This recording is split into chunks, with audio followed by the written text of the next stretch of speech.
BBC বাংলার অধিবেশন প্রবাহতে আপনাদের স্বাগত। আজ আপনাদের সাথে লন্ডন স্টুডিও থেকে আছি মানসী বড়ুয়া। বাংলাদেশের সর্বশেষ গুরুত্বপূর্ণ আপডেট সংবাদে আপনাকে স্বাগত। শুরুতেই সংবাদ শিরোনাম, পরে বিস্তারিত। প্রথমেই জানাবো আমাদের হাতে থাকা সর্বশেষ গুরুত্বপূর্ণ সবথেকে তাজা আপডেট সংবাদ। আওয়ামী লীগের প্রতিষ্ঠাবার্ষিকী ঘিরে যে কারণে হাই অ্যালার্ট জারি, 6 জেলায় সেনা মোতায়েন, ঢাকায় 18,000 পুলিশ মোতায়েন, প্রস্তুত থাকবে পুলিশের স্পেশাল ফোর্স, আরও থাকবে বিজিবি, র্যাব, এপিবিএন, পাশাপাশি জামাত, এনসিপি এবং বিএনপির নেতাকর্মীরাও রাজপথে থাকার ঘোষণা দিয়েছে। এরপর জানাবো এবার দেশের 5 জেলায় বিজিবি মোতায়েন। দেশের অভ্যন্তরীণ আইনশৃঙ্খলা পরিস্থিতি স্বাভাবিক রাখতে এবং সম্ভাব্য নিরাপত্তা ঝুঁকি মোকাবেলায় দেশের 5 জেলায় border guard of Bangladesh BGB মোতায়েন করা হয়েছে। জেলাগুলো হচ্ছে কক্সবাজার, মাদারীপুর, শেরপুর, গাজীপুর ও মৌলভীবাজার। বিজিবির জনসংযোগ কর্মকর্তা মোহাম্মদ শরীফুল ইসলাম এই তথ্য নিশ্চিত করেছেন। এদিকে চাঁদা দাবিতে অডিও ভাইরাল, বিএনপি নেতার বিরুদ্ধে অভিযোগ। রাজশাহীতে এক ব্যবসায়ীর কাছ থেকে চাঁদার অভিযোগে রাজশাহী জেলা বিএনপির সাংগঠনিক সম্পাদক ও ক্যাবের সাধারণ সম্পাদক গোলাম মোস্তফা মামুনকে ঘিরে ব্যাপক আলোচনা সমালোচনা সৃষ্টি হয়েছে। সম্প্রতি সামাজিক যোগাযোগ মাধ্যমে ছড়িয়ে পড়া 3 মিনিট 37 সেকেন্ডের একটি অডিও রেকর্ডকে কেন্দ্র করে রাজনৈতিক অঙ্গনে তীব্র প্রতিক্রিয়া দেখা দিয়েছে। ক্ষমতায় আসার পর থেকে তাদের A to Z মানুষের কাছ থেকে চাঁদা নিচ্ছে। জানাবো ভূমিকম্পে কাঁপল ঢাকা। রাজধানী ঢাকায় ভূমিকম্প অনুভূত হয়েছে। আজ রাত 9:30টার দিকেই ভূমিকম্প অনুভূত হয়। ভূমিকম্প পর্যবেক্ষণ কেন্দ্র জানিয়েছে এটি মৃদু ভূমিকম্প। এর উৎপত্তিস্থল নারায়ণগঞ্জের রূপগঞ্জ উপজেলায়। রিক্টার স্কেলে এর মাত্রা ছিল 4। তবে ভূমিকম্প হওয়ার পর এখন পর্যন্ত কোনো হতাহতের তথ্য আমরা জানতে পারিনি। সবকিছু জানার জন্য একটা সময় প্রয়োজন। এবং সর্বশেষ জানাবো রংপুরের হোটেলের ছাদ থেকে পড়ে তরুণীর মৃত্যু। রংপুরের ক্যান্ট পাবলিক স্কুল অ্যান্ড কলেজের উচ্চ মাধ্যমিকের নুসরাত নামের এক শিক্ষার্থীর হোটেলের নর্থ ভিউয়ের ছাদ থেকে লাফ দিয়ে আত্মহত্যা করেছে। আজ বিকেলে রংপুর নগরীর পায়রা চত্বর এলাকায় অবস্থিত হোটেল নর্থ ভিউতে এমন ঘটনা ঘটে। প্রিয় দর্শক, এতক্ষণ শুনছিলেন সংবাদ শিরোনাম, এবারে বিস্তারিত। তবে তার আগে বন্ধুরা অনুরোধ থাকবে এই সংবাদটিতে একটি লাইক দিন। এই চ্যানেলে আপনি নতুন হয়ে থাকলে আমাদের সংবাদটি দেখতে দেখতে চ্যানেলটি সাবস্ক্রাইব করে রাখুন। কমেন্ট করে বন্ধুরা আপনার মূল্যবান মতামত জানিয়ে দিন আপনি বিশ্বের কোন দেশ থেকে বা বাংলাদেশের কোন স্থান থেকে আমাদের সংবাদটি দেখছেন এবং শুনছেন। আর বন্ধুরা, সংবাদটি আপনার সোশ্যাল মিডিয়া ফেসবুকে শেয়ার করে বন্ধুদেরও দেখার সুযোগ করে দিন। গাজা যুদ্ধে আপনি যদি নিরীহ ফিলিস্তিনিদের ভালোবেসে থাকেন বন্ধুরা, কমেন্টে ইয়েস লিখে পুরো বিশ্বকে আমাদের এই তাজা আপডেটটি দেখার সুযোগ করে দিন। এবারে বিস্তারিত।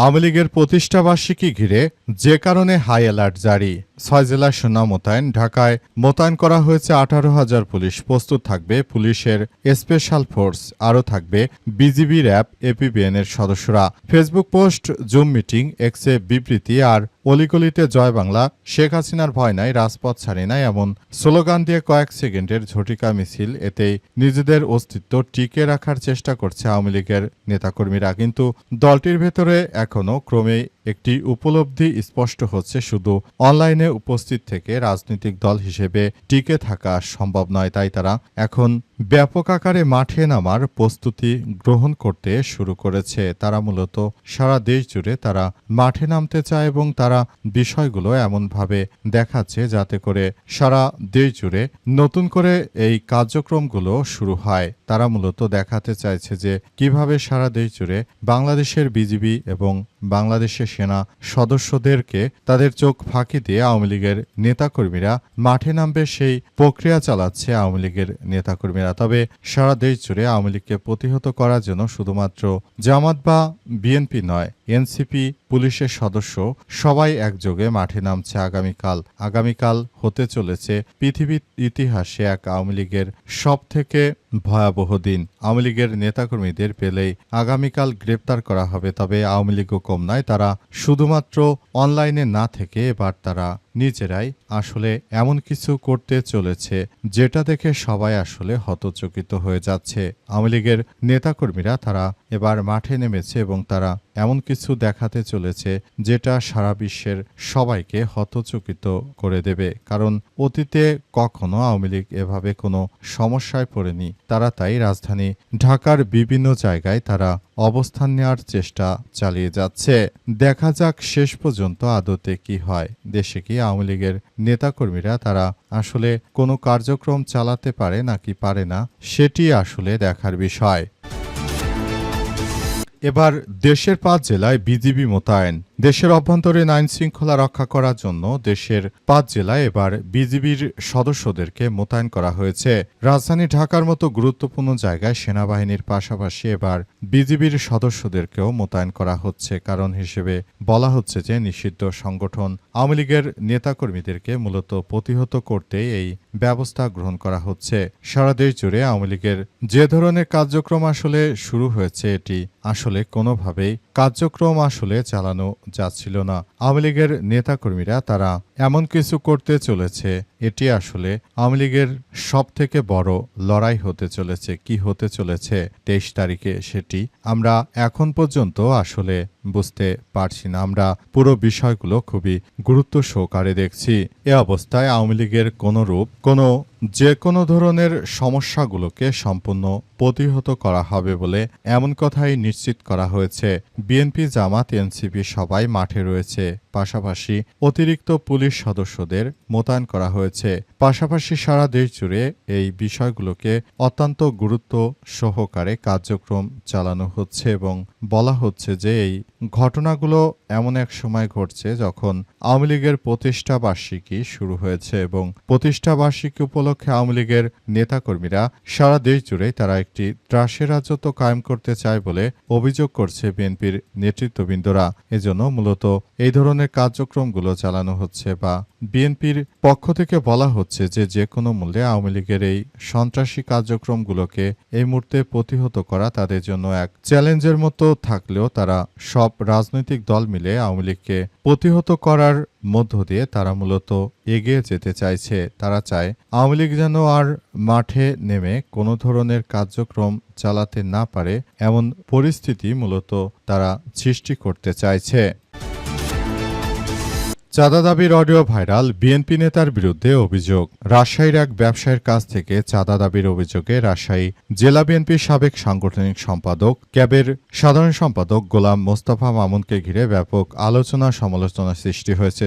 ইতিমধ্যে সামাজিক যোগাযোগ মাধ্যমে ছড়িয়ে পড়া ৩ মিনিট ৩৭ সেকেন্ডের একটি ভিডিও রেকর্ড থেকে রাজনৈতিক অঙ্গনে তীব্র প্রতিক্রিয়া দেখা দিয়েছে। ভাইরাল হওয়া অডিওতে এক ব্যবসায়ীর সঙ্গে গোলাম মোস্তফা মামুনের কথোপকথন শোনা যায়। ওই ব্যবসায়ী রাজশাহীতে মধু, ঘি, আম ব্যবসার সঙ্গে জড়িত একজন পরিচিত উদ্যোক্তা বলে জানা গেছে।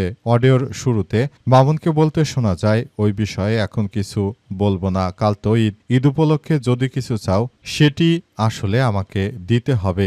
এরপর ব্যবসায়ী বলে, আপনাকে আর কত টাকা দেব? আপনারা ক্ষমতা আসার পর থেকেই আমাদের উপর যে জুলুম নির্যাতন শুরু করেছেন আল্লাহ সহ্য করবে না।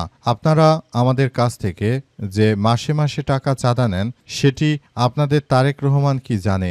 জবাবে তিনি বলেন যে এত উপর পর্যায়ের লোককে নিয়ে তুমি কথা বলো না। তারপর তিনি বলেন যে আপনার ওই নেতার কারণেই তো চাঁদা নিতে সাহস পাচ্ছেন। এরপর তিনি বলেন যে নেতা নয়, বরং এই টাকা আমাদের প্রয়োজন রয়েছে, আমরা কর্মীদের জন্য টাকাগুলো তোমাদের কাছ থেকে কালেক্ট করে থাকি। তিনি বলেন যে টাকা কালেক্ট করবেন আপনার দলের নেতার কাছ থেকে, আমাদের কাছ থেকে কেন? এমন কথাবার্তা 3 মিনিটের একটি অডিও ফাঁস হওয়ার পর তার চরিত্রের উপরে চরম কালিমা লেপন করা হয়ে গেছে।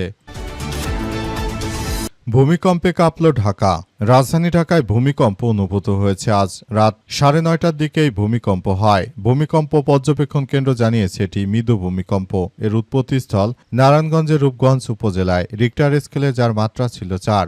দেশের আরও কয়েকটি জেলায় ভূমিকম্প অনুভূত হয়েছে বলে জানা গেছে। ভূমিকম্পের তাৎক্ষণিক ক্ষয়ক্ষতির খবর এখন পর্যন্ত হাতে আসেনি। ভূমিকম্পের পরপরই সামাজিক যোগাযোগ মাধ্যমে কম্পন অনুভূত করার কথা জানায় অনেকেই। অনেকের মাঝে আতঙ্ক ছড়িয়ে পড়ে। মোহাম্মদ সালাউদ্দিন নামের এক সংবাদকর্মী ফেসবুকে লিখেছেন, ভূমিকম্প আল্লাহ আবারও বাঁচিয়েছেন। 2 বাচ্চা নিয়ে ভাত খাচ্ছিলাম, হঠাৎ বিল্ডিং কেঁপে উঠল। আল্লাহ বাঁচিয়েছে এবং আল্লাহর কাছে শুকরিয়া আদায় করি যে আল্লাহ মহান আল্লাহ তাআলা আমাকে বাঁচিয়ে রেখেছেন এবং আমি এই মুহূর্তে সুস্থ অবস্থায় আমার সন্তানদেরকে নিয়ে আমি খাবার খাচ্ছি। আবার আরেক সাংবাদিক লিখেছেন যে আল্লাহর প্রতি অশেষ শুকরিয়া, এই ঝুঁকিপূর্ণ ঢাকা শহরে যে ভূমিকম্প হয়েছে সেখান থেকে আল্লাহ তাআলা বাঁচিয়ে রেখেছেন। আরও অনেকেই অনেক কথা লিখেছে। আরমান নামের একজন লিখেছে যে বাংলাদেশে যেভাবে ভূমিকম্প হচ্ছে, বিএনপি সরকার ক্ষমতায় আসার আগে তারা বলল যে জামাতের কারণে নাকি ভূমিকম্প হয়। এবার বিএনপি তো ক্ষমতায় এসেছে, তাহলে কি তাদের জন্য ভূমিকম্প হয় নাকি? এমন অনেকে হাস্যরসাত্মকভাবে কথা বলতে শুরু করেছে। কেউ কেউ আবার বলছে যে এই